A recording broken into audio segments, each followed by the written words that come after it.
That's not going, या emotional के heroine जो है उसको 2 तलाकें हो गई और अब उसको फिर छोड़ के चला गया, तो this is not going to help you in, जहाँ पे ये चीज आती है। तो ये एक तो ये मैनेजमेंट है, scheduling of your sleep hours, सही कि मैंने 12 बजे सो जाना है, ठीक है। एक आधी इंडिस्क्रेशन अलाउड है, एक आधी इंक्रीमेंट अलाउड है हफ्ते में, पर मेरी रूटीन ये है कि चाहे डॉक्टर साहब रात को फोन करते रहे या मेरे अपने मालिक के चैनल जो है फोन करते रहे, मैंने 12 बजे स्विच ऑफ करके phone, that helps a lot, ठीक है। जहां पे आपको हिप्नोटिक्स की जरूरत है, अगर इंटेलिजेंटली आपके मेडिकल स्पेशलिस्ट जो हैं या जो साइकियाट्रिस्ट हैं, जो न्यूरो साइकियाट्री वाले हैं, वो हिप्नोटिक्स यूज करते हैं स्लीप इंड्यूसर्स। कितने साइड इफेक्ट्स हैं उसके? अब उसी तरफ आ रहा था। अब ये बड़ा एक गलत फिनोमेना, एक तो साइड इफेक्ट हर एक के साथ डिफरेंट है, इंडिविजुअलाइज्ड ऑप्टिमाइज्ड रिस्पॉन्स होती है। हो सकता है आपको एक साइड इफेक्ट 35 साल में आए, हो सकता है मुझे एक साइड इफेक्ट 35 दिन में आए, ठीक है। जब आप हिप्नोटिक्स में जाते हैं तो आपकी स्टैंडर्ड बायोकेमिकल मॉनिटरिंग शुरू हो जाती है कि मैं 3 महीने के बाद जाके डॉक्टर साहब को लिवर एंजाइम भी दिखाना है, मैंने किडनी एंजाइम, अपने किडनी के फंक्शन टेस्ट भी दिखाने हैं। सो जब आप ये करना शुरू करते हैं तो वो आप रेगुलेटेड डोज ले रहे होते हैं, तो आपको टेस्ट बता रहे होते हैं कि अभी कोई साइड इफेक्ट नहीं है। इन अद्वियात का साइड इफेक्ट जो वो पर्चियों में लिखा होता है, वो पर्चियां आपके लिए नहीं होती, सही। वो जब इस वक्त इनके मेटा एनालिसिस या ड्रग्स जब अप्रूवल के लिए गई होती हैं ड्रग एजेंसीज में, फेडरल ड्रग एजेंसीज में, तो वहां पे आपको मेंशन करना पड़ता है हर दवाई का। हो सकता है 50, मुझे आप बताएं, अच्छा कितना आप सपोज 30 ईयर्स की हैं, आपको नींद नहीं आती, और आपकी नींद ना आने से आपकी पर्सनालिटी पे इम्पैक्ट हो रहा है, आपके मजाज में आप इरिटेबल है, काम नहीं करती, परफॉर्मेंस आपकी खत्म हो रही है। अब मुझे बताएं कि इजंट इट बेटर कि मैं आपको एक हिप्नोटिक पे डालूं? बहुत सारे आते हैं जो टाइम्ड हिप्नोटिक्स हैं, 6 घंटे के बाद आप उठ के खड़ी हो जाएंगी, तबक रोशन हो जाएंगे, सही। और उसका साइड इफेक्ट अगर आपको अगले 35 साल लेकिन डॉक्टर साहब मतलब फिर उसी के ऊपर हमने चलना है कि अगर एक दफा लेना, मैंने अभी आपसे इतनी लंबी तकरीर क्या की आपको कि फर्स्ट आप रीमॉडलिंग करते हैं बिहेवियर मॉडिफिकेशन, ठीक है, फिर आप करते हैं लाइफस्टाइल मॉडिफिकेशन, सही, फिर आप करते हैं लाइफस्टाइल इम्पैक्ट मॉडिफिकेशंस, जो मैंने आपको बताई थी कि लाइट ऑन कर लें, तरीका बना लें, रेगुलेट कर लें, बोरिंग बुक पढ़ना शुरू कर दें। अच्छा, ऑफिशियल काम अगर रात को आपको नींद नहीं आ रही और आप अपने ऑफिस का वो काम उठाएं जो पेंडिंग है, these things actually work, I am not joking, medically बता रहा हूं आपको। So these are going to help you. अगर ये सब कुछ नहीं होता तो yes, quality of life is much more important. Go for hypnotics, but prescribed hypnotics by a doctor. खुद आगे पीछे डोज ना करें।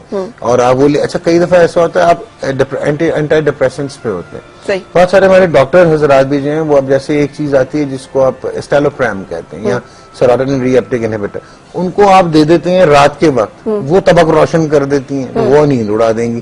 उनको सुबह लेना होता है ताकि रात तक आके आपका एक प्लेटो फॉर्म होकर आप अपने सर्केडियन रिदम को नॉर्मल करें। बिल्कुल सही, थैंक यू सो मच। आपने हमें बहुत सारी चीजें जो है उनकी इनसाइट दी इस बारे में। हम रुकेंगे एक ब्रेक के लिए, और ब्रेक के बाद हमारा जो सिलसिला है बातें हैं, गपशप है, उसका सिलसिला ब्यूटी के साथ, कुछ ब्यूटी टिप्स आपके साथ शेयर करेंगे।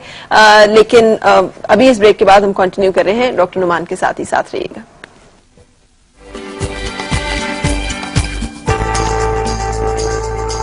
हम स्लीप डिसऑर्डर्स पे बात कर रहे हैं। वो जो एक 5 फैक्टर मॉडल है, पर्सनालिटी टाइप्स एंड डिफरेंट, उनका कितना इम्पैक्ट है? अब कुछ लोगों को अगर कुछ लोगों के अगर मैन्युफैक्चरिंग फॉल्ट है, फ्लॉ है कि उनको एंजाइटी ज्यादा होनी है, उनको जरा स्ट्रेस भी ज्यादा ही आना है, वो ज्यादा ही दबाव में जाएंगे, कैसे हेल्प आउट करें, कैसे वो इसको? अगेन आपका बड़ा पर्टिनेंट क्वेश्चन है, स्पेशली खवातीन में, और आजकल अब मर्दों में भी हमारी सोसाइटी में ऑलमोस्ट इक्वल इंसिडेंस होने लग गया है एंग्जाइटी न्यूरोसिस ग्रेड 1 एक्सेस। एक तो ये इंडाजिनस और एक्सोजिनस का मतलब है कि बाहर के फैक्टर्स की वजह से होना, या जिसमें आपने कहा कि आप बने ही ऐसे हैं, आपकी मशीन में तो पैदाइशी डिफेक्ट है कि आप ओवर रिएक्ट करते हैं, आप बिल्कुल पब्लिक में जाके ज्यादा फराज साहब ने कह दिया कि डॉक्टर साहब जो है ना ये ठीक आदमी नहीं है, डॉक्टर साहब तो यूं करके बैठ गए और एक पूरा 24 घंटे इनकी तबाही हो गई, ये है। अच्छा, इनको अगेन आप उनका भी इलाज होता है ना, आप अगेन पर्सनालिटी और बिहेवियर जो मॉडिफिकेशन में आपको कह रहा था, वो इसमें आप कुछ बच्चे हैं जैसे उनकी हैंडलिंग पेरेंट्स के लिए मुश्किल हुई होती है, क्योंकि पर्सनालिटी टाइप इस किस्म की है कि वो उन चीजों को ज्यादा रिएक्ट कर रहे हैं, सेंसिटिव ज्यादा हैं, वो ज्यादा चीजों को फील कर रहे हैं, और वो अपनी फीलिंग्स बाज़ एक्सप्रेस कर रहे हैं, बाज़ एक्सप्रेस नहीं कर रहे, तो फिर इस तरह से वो नजर आ रहे हैं, सारी सारी रात को जाग रहे हैं, सो नहीं रहे हैं, उन टाइमिंग्स नहीं मैनेज कर रहे हैं। तो अब इसका क्या आप सोल्यूशन? देखिए, इसमें एक तो ये है कि पहले तो आप बच्चे की एज देखेंगे, फिर बच्चे क्या, आप जिसको ट्रिगर पॉइंट्स कहते हैं कि ट्रिगर पॉइंट्स क्या हैं। कई दफा ऐसा होता है कि माँ बाप बहुत अच्छा रख रहे होते हैं, बट जो आपकी अदर सिबलिंग्स होती हैं सही, वो कोई कमेंट पास कर देते, फिर आप उन सिबलिंग्स को मैनेज और मॉनिटर करेंगे, ठीक है। सेल्फ एस्टीम और उसकी जो है एक चीज आप डेवलप करते हैं ऐसे बच्चे में, थ्रू टॉकिंग वो डेवलप होता है। You don't worry, I am there, हाँ आप सही कह रहे हैं। अच्छा, वो अगर गलत भी कह रहे हो तो शुरू में आपको एकदम वो नहीं कहना है आप सही कह रहे हो, ठीक है लेकिन इस पर ऐसे कर लेते हैं। सो वो अब आपकी जो पेरेंटिंग है वो बहुत ज्यादा इम्पैक्ट वाली होगी। इसी तरह जब टीन एज क्राइसिस होते हैं, लाइक जैसे हम लोगों का मिड एज क्राइसिस होता है, एक टीन एज क्राइसिस होता है, उसमें जो रोल आता है, अगर लड़का है हमारी सोसाइटी में, मैं ओपनली कह रहा हूँ, तो that has to be handled by the father. सही, और फादर्स के पास टाइम नहीं होता। मदर्स जो है वो एक्चुअली शॉर्ट ऑन कूल होती हैं हमेशा। वाई? बिकॉज उनको मल्टीटास्किंग प्रॉब्लम होता है। औरत ऐसा जेनर है कि उसको मल्टीटास्किंग। अच्छा, फादर अवेलेबल नहीं है तो फिर क्या होगा? अगेन अब वो रीअश्योरिंग मेथोडोलॉजी कि फिर आप उनको इंस्टीट्यूट्स लेके दें जहां पे वो पढ़ने जाएं, या वो फ्रेंड्स के साथ ग्रुप स्टडीज में आप उनको इन्वॉल्व करवाएं, या डिस्ट्रैक्शन थेरेपीज में लेके जाएं उनको।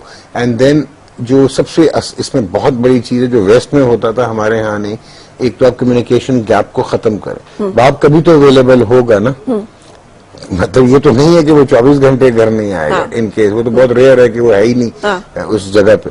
सो then he has to ensure कि वो एक अपने पैरामीटर्स डिफाइन करके उससे बातचीत करनी शुरू करे, उसको बताए कि ये सॉल्यूशंस हैं इंस्टेड ऑफ एडिंग प्रॉब्लम्स, और कम्युनिकेशन एनकरेज करें आप। सही, यानी कि होता है सपोज एक बच्चे को, वो 17 साल के, उसको एक लड़की पसंद आ गई, सो हमारे यहाँ ये है कि वो तो तबाही हो जाती है। एक तो पहले इस्लाम खतरे में पड़ता है, उसके बाद फिर वालिद साहब की हद तक हो जाती है, उसके बाद सोशल नॉर्म्स हैं।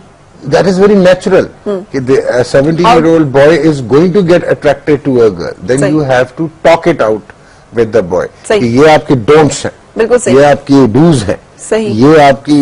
अब इनको तो नहीं हम हिप्नोटिक उन चीजों को डालना चाहते हैं कि हमें लगता है यार बच्चे ये जो बताया ये तो मॉडिफिकेशन से ठीक हो जाते हैं, बच्चे रिस्पॉन्ड करना शुरू। कितना टाइम पीरियड है कि जिसमें हमने देखना है इसको, और अगर उस टाइम पीरियड में ये मामला सॉल्व या रिजॉल्व नहीं होता तो फिर हमें मेडिसिन की तरफ। टेम्पररी एज भी तो होती है ना, मेडिसिन टेम्पररी एज भी आप यूज करते हैं, और उसके बाद आपके फिर सर्केडियन रिदम के साथ आप इंटरप्ट करके उसको आप नॉर्मल कर लेते हैं। फिर हिप्नोसिस, हिप्नोटिक्स, आप ये जो हिप्नोटिज्म है हम तो कुछ और समझते हैं, but it is a very strong branch of psychiatry, clinical psychiatry which is available.